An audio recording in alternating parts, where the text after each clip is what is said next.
Washington's got some talented athletes coming to campus on Friday.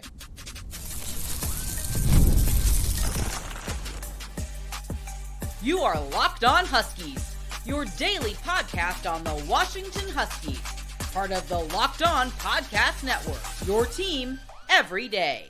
Welcome back into another edition of the Locked On Huskies podcast. I'm Roman Tomashoff. That's Lars Hanson. He's the site editor with Inside the Huskies with Athlon Sports. I'm the site editor with Huskies Wire. Thank you for making this your first watch or first listen of the day, as we are part of the Locked On Podcast Network.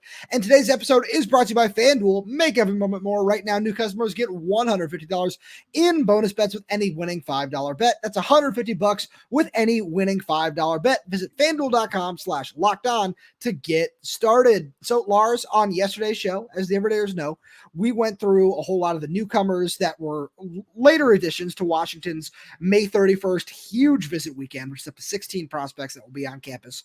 And we wanted to spend a little bit more time on the headlining names of a couple of four-star guys that we touched on yesterday, but wanted to go a little more in depth on.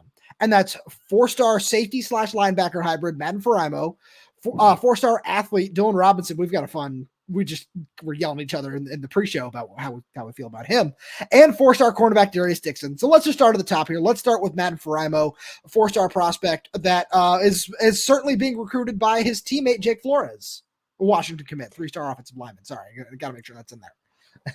No, because I'm glad you mentioned that, because I remember talking to Jake after he committed way back in January, and I asked him, hey, so are there anybody that you're going to start to think about in the 25 class?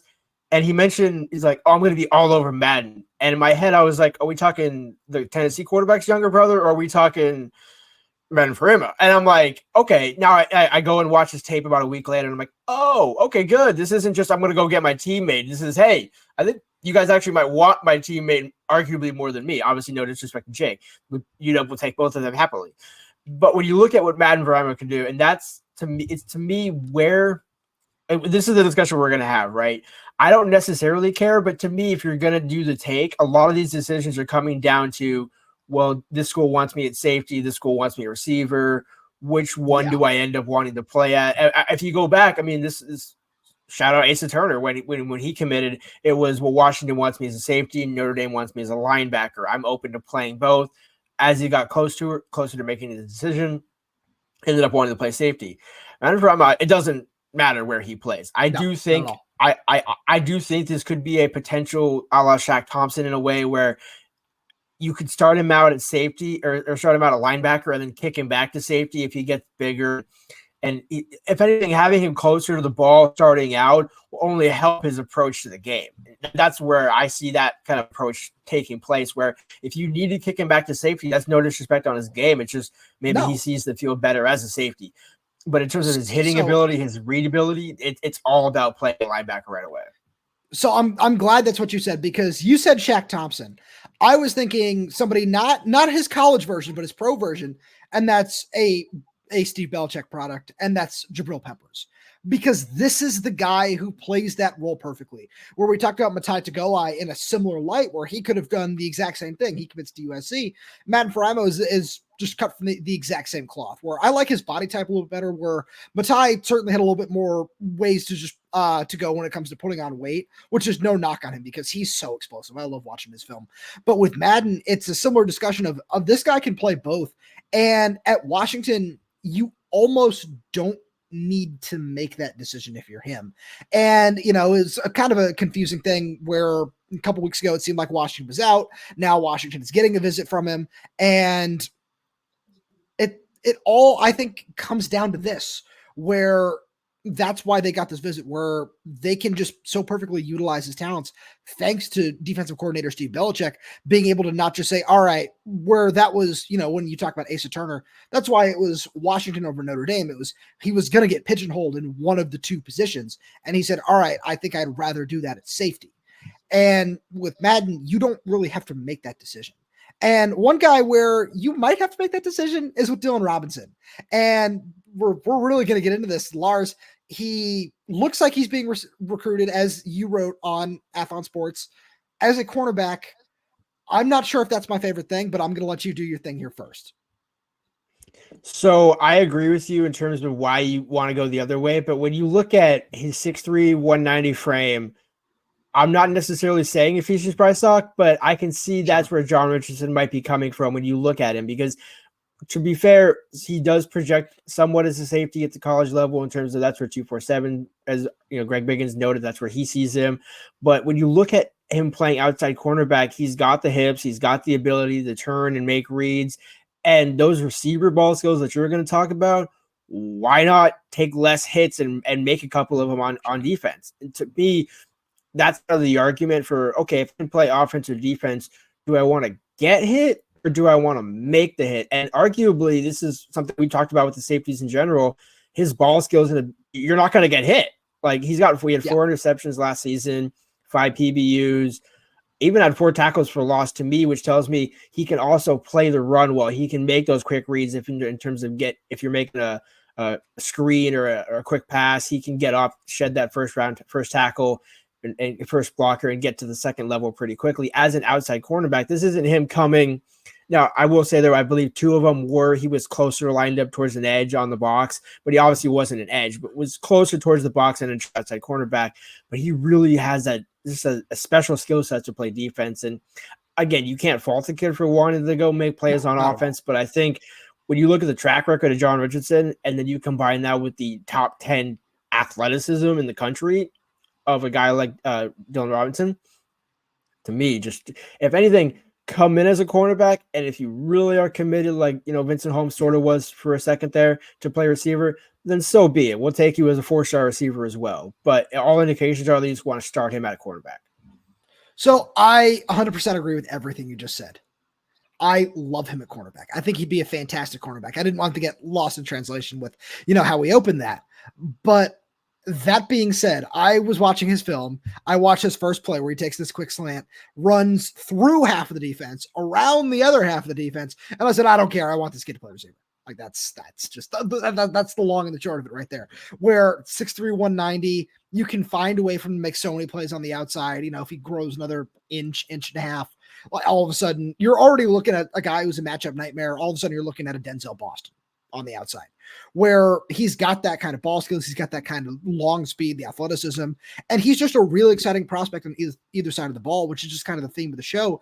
Is Washington and this coaching staff are really invested in taking athletes, and another really fun athlete that they're getting on campus in place of 4-star Adonis Curry, and he was always going to be coming on a visit. I don't want that to get lost either, is 4-star Darius Dixon from Mater Dei, who's just another really, really fun prospect.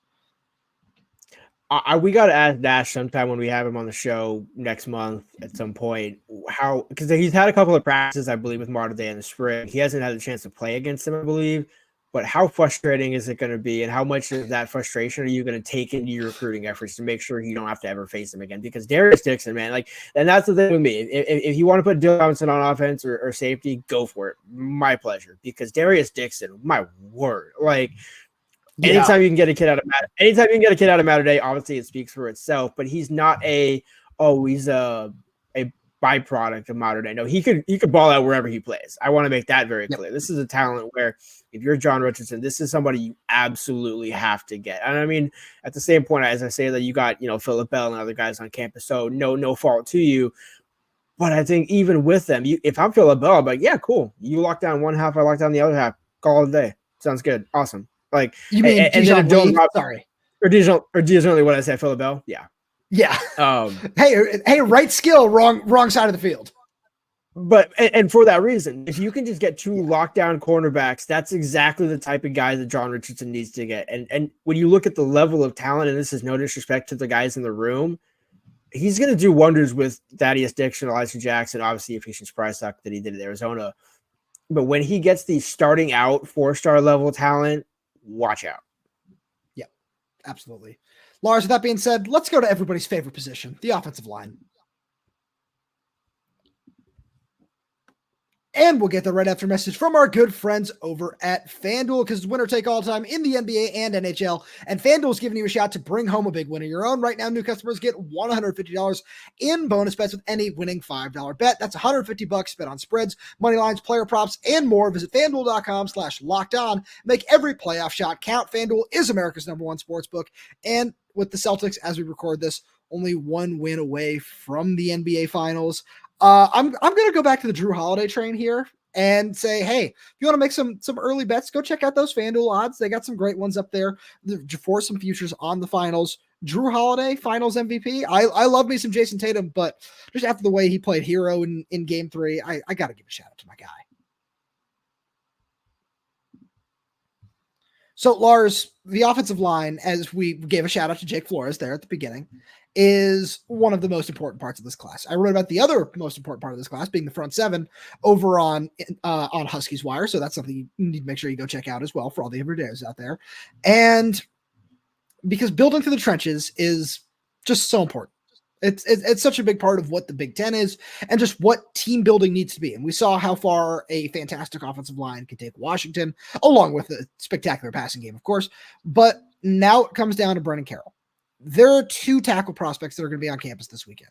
And outside of Darius Afalava, who's visiting at the end of June, these are the only other 2 offensive linemen that have set a visit to Washington.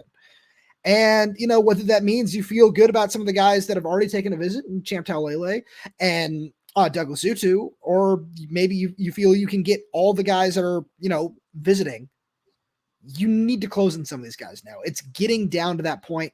And let's start with John Mills, because we talked a lot about Demitri Manning on yesterday's show. So let's start with John Mills, because this is a guy who, yeah, you know, he's ranked as a middle-of-the-road 3-star in terms of the numbers, but this dude has some top-tier talent and elite size as well.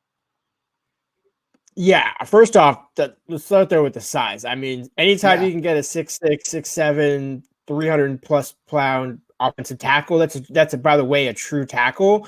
You got to get those guys. And when you look at who Brennan Carroll is going up against, this is no slight, but some of these battles should be a little more winnable than a Douglas Utu, right? Where you're going against national powers, where you go offer some of these guys on the East Coast that they've offered. Okay, I understand why this one might be a little prolonged. But when you get, you know, some of your other commits, obviously Dash Beerley will be on campus, and you get some of these other guys, you really got to go on some linemen, because the longer kids are staying out there and have a chance to ponder it, the more work you end up actually putting. So this is really the perfect weekend for Brennan Carroll to say, you know what? We got those other 2 guys. They haven't committed yet. Jake's the only one that's committed. Anybody want to take that second spot? Now those 3 through 5 spots become a little more coveted, which really makes the second spot most coveted. Obviously, Jake Flores is a versatile tackle that came in early. So in a way that filled 1.5 spots, because he could play tackle or guard and even emergency center, as we've discussed on the show.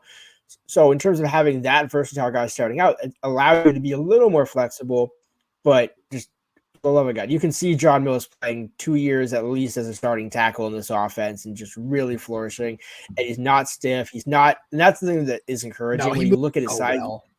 That's the thing when you see some of those big offensive linemen. Okay, that's great. You got size. But if we want to run 90 plus snaps a game, you know, can you hang? Or is this going to be a situation where we can count on you for 6 or 7 games a season and then we'll hope for the best? This is a guy that, to me, obviously doesn't have any durability issues now, but I think that size can carry well in college, especially in this scheme. Yeah, absolutely. And that's one thing where when we look at the rest of his visits, this is not going to be an easy pull. Where you're right that it's, you know, it doesn't have the same offer list as a Douglas Utu, but he has some big time offers where he took a visit to Nebraska in April, and then also has visits scheduled with Florida and Texas when he's done with Washington.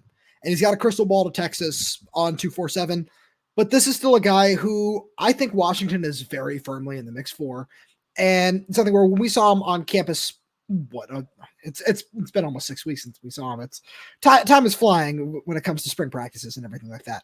But when we saw him, it's, oh wow, yeah, no, this guy looks like he's got that size and everything that you want from a Big Ten or SEC tackle. And as long as, you know, as you said, the movement skills are there, the pass pro is coming along, it's something where, you know, he sits for a year behind some of these other guys. And he's one of those players that you could see starting as a redshirt freshman, where when you look at his body type and compare it to an Elijah Chiquette or a Sione Fasolo, who are the other guys that are sitting around as the backup tackles in the room right now, he's already more physically developed than both those guys were as high schoolers. And it's just an exciting thing to have where this is what you need along the offensive line, especially in the Big Ten. It's stacking big projectable bodies who don't necessarily have as far to grow. Where when Scott Huff took Elisha Chiquette and Sione Fasolo, we knew they were talented takes, but they were always going to be long-term projects. And with the way the room looks right now, you can't really afford that. And that's not knocking either of those guys because, having Jurassic Party is nice and getting Maximus McCree in the room is a good thing as well. But when I look at those guys and I look at John Mills, I see more of that, just the staff and Brennan Carroll in particular leaning towards the John Mills body types moving forward. And Demitri Manning is a good example of that, just in terms of, all right, we don't need to worry about waiting 2-3 years. And if we need this guy to play as a redshirt freshman or even a true freshman, like the staff did at Arizona with Jonas Avayena and with a couple of those other guys, they're going to feel a lot more comfortable with that, with a John Mills body type. I completely agree. And I'm glad you mentioned that list because I kind of want to have this discussion for the sake of this entire show. When you run through those lists, it really should be a head-to-head between Texas and Washington, right? And yeah. We're just the speculation, just what that list consists of. To me, when you look at what Brennan Carroll has done developing offensive linemen, and this is no disrespect to Sark, obviously Kelvin Banks is highly touted and all that, but when you're Jedd Fisch, and here's the reason I bring this up is in these recruiting battles, Jedd Fisch is working off of what he did at Arizona, not necessarily what Washington has done the past 2 seasons. No disrespect to Fisch, but there were more eyes on Washington and what Kalen DeBoer was doing the past couple of years than what Jedd Fisch did the past 2 years. And that's no disrespect to Jedd, but that's why some of these kids are starting to realize, oh, hey, wait, actually, no, there is stuff here. I just have to go look at the other tape. I can't necessarily base it off of what Washington did because coaches are not there anymore, which is fine because you have the overall interest in the school, but there isn't necessarily that relationship where when you look at a school like Texas where you make back-to-back appearances back-to-back appearances against Washington, consecutive 10-win seasons, and you see the offensive staff is still there. You know what Stark runs to run. Jedd, in a way, is catching up, but I think Brennan Carroll's proven he's got an ability to develop guys, and when you get these guys on campus in a perfect offseason weekend like what they're going to have this coming weekend, this is the perfect chance for Brennan Carroll to say, you know what? You're the type of guy that I want. Like it's a real personal connection that he can have. And this isn't oh, hey, come because he came up during spring, as you mentioned, got to see, I don't know if he was there for the Pete Carroll practice, but he wasn't. Would see, but you could see that Pete and some of these other coaches are coming around the camp, coming around practice. He didn't come when there was the fanfare when necessarily other schools might say, hey, come during this big weekend, we're going to wow you. I think that approach and kind of style Brennan Carroll has is ultimately going to win out for a guy like John Mills, but it's not going to be easy, as you mentioned, with Texas. But yeah, that's this is the perfect sort of argument to have because Jedd in every way should actually have the benefit of the doubt. He just necessarily hasn't had the eyes because not everybody was looking at Arizona in 22 and 23. So this also just kind of gets into another point that is certainly going to be a theme of the show this week. It's winning recruiting battles. It's, Lars, as you said, when Jedd Fisch and the staff was at Arizona, they were doing a fantastic job. We know that, we've seen it. But it didn't necessarily get that same national attention.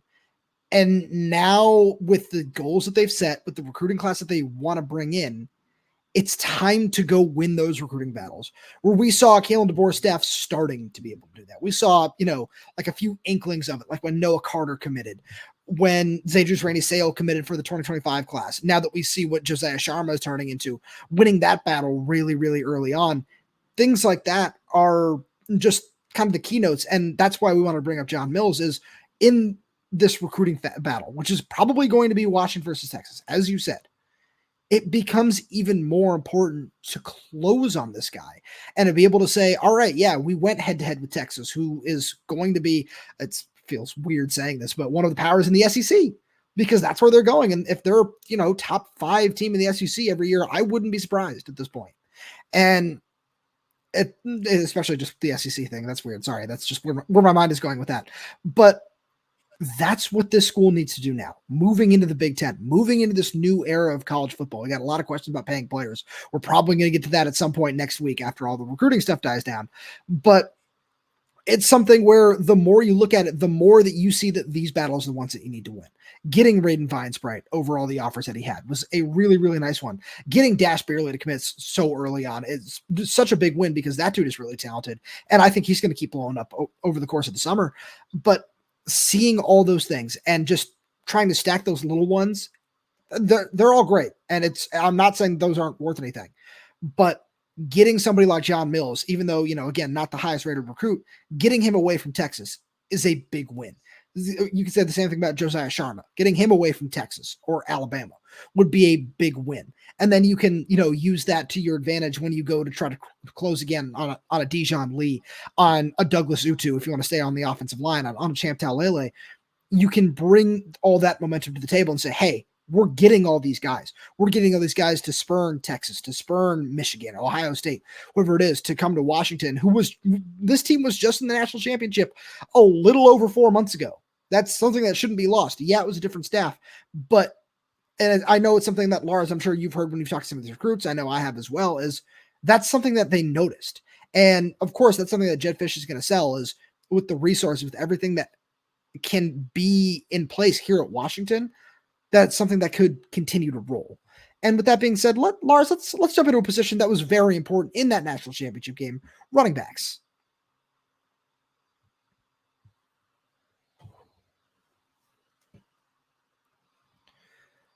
So Lars, there's a very interesting, another late add to this list of recruits, and that's McKay Madsen, who's somebody we talked about a little bit on yesterday's show as well, but we really want to dive into it here because his film is very, very intriguing.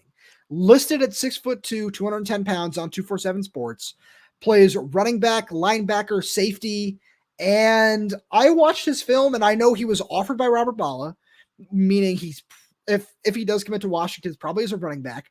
And I want to get into the whole theme of the show, which is just the athletes and the bodies that they're taking, because this is certainly one of those really, really impressive athletes. But I looked at his film and I said, after Anthony League went to Cal, do you just take this guy and say, hey, we want you a running back? Because that's kind of what I saw when I watched his film. Right. I do want to clarify, since you mentioned Robert Bala, indication to be a linebacker, but also could play running back. And I think that's what we're going to discuss here, because when you look at his film, I watched it after you did, and I was watching it right before the show. And after about 5-7 seconds into his first clip, I was like, oh, is this Forrest Gump? And I mean that with all due respect to McKay, because you're just watching this guy, White Lightning, just run down the field with nobody around him. And I had to go back and watch a couple more plays. And I'm with you in terms of, I still prefer to listen to his huddle listed size at 6'3", 235. That's just personal preference on that one. I fully agree. He's probably not actually at that weight, but I would just love the listed weight at that to see what would happen.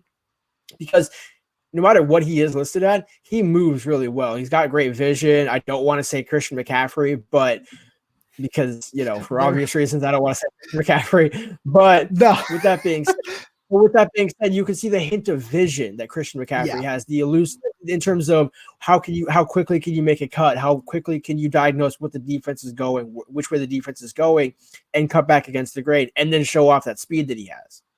So I absolutely agree, because there's one point in the film where I was watching it, sitting here last night, and he hits a spin move, and I just went, oh, because there's one point where he hits a spin move on a defender and then just like waltzes into the end zone. I didn't see that coming, and it was a credit to his great vision and to all his other athletic traits. This is a guy who, really quickly, I want to mention, has the number 2 marks in the country right now among high schoolers in the discus and the shot put as well. So this is just a really strong, really talented athlete, and I see why Robert Bala would want him at linebacker. But at the same time, I could see all those traits working really well at running back. And let's look at the running back position right now, where Julian McMahon is committed, really exciting prospect. We like his film. There are 2 freshmen that are on the roster right now in Jordan Washington and Adam Muhammad. And then there are a bunch of upperclassmen. There's Cam Davis, there's Jonah Coleman. If one or both those guys go off to the NFL after this year, that wouldn't be surprising. There's Sam Adams, who's got another year of eligibility. There's Daniel Ngata, who's in his last year of eligibility. So taking 2 running backs in this class would not be the worst thing. Where, because it's the same discussion with 2 quarterbacks. You need that to build up the depth. where it would be a depth take, if anything, but this is a great athlete that you want in that role.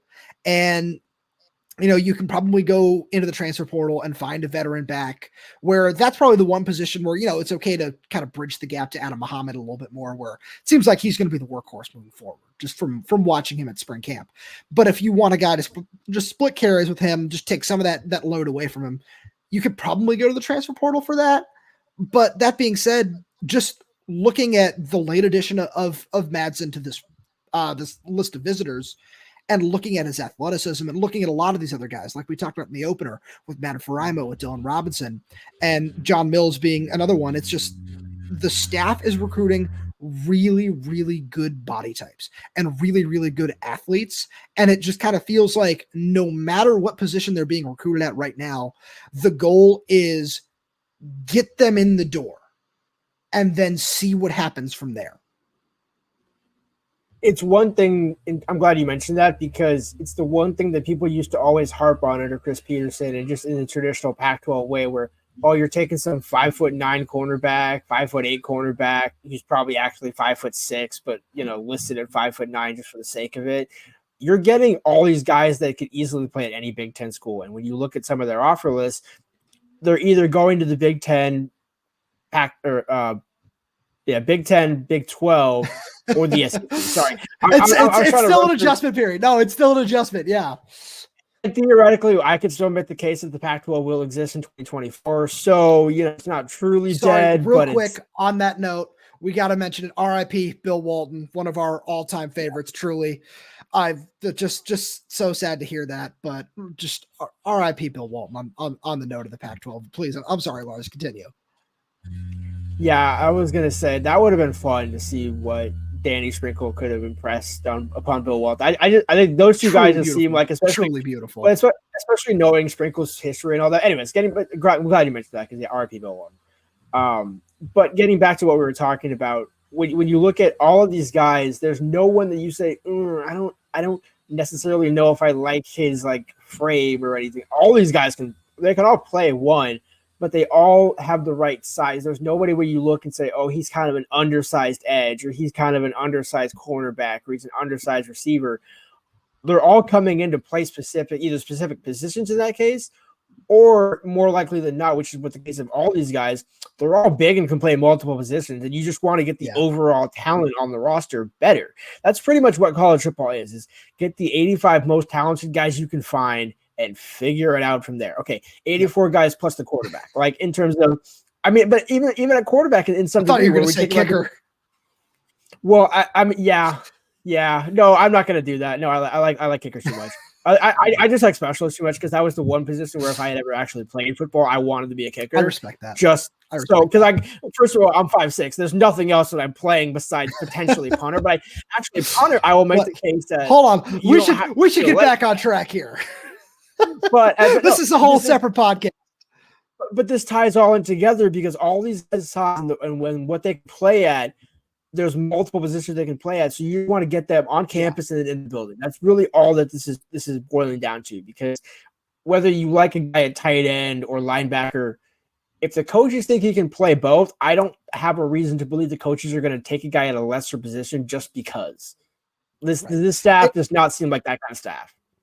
No, certainly not. And it's something where if you get the guys in the door, you can try them out there for a spring and say, maybe we like you better on the other side, where with Vincent Holmes, as you said earlier, it's something where I remember talking to our good buddy, Ben Glassmeyer, who's just one of the best tape guys in the biz, which is why we keep bringing him up.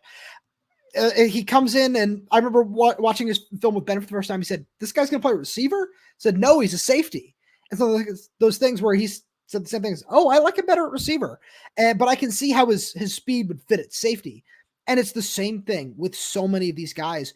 And it's why when he committed to Washington, that was such a nice take.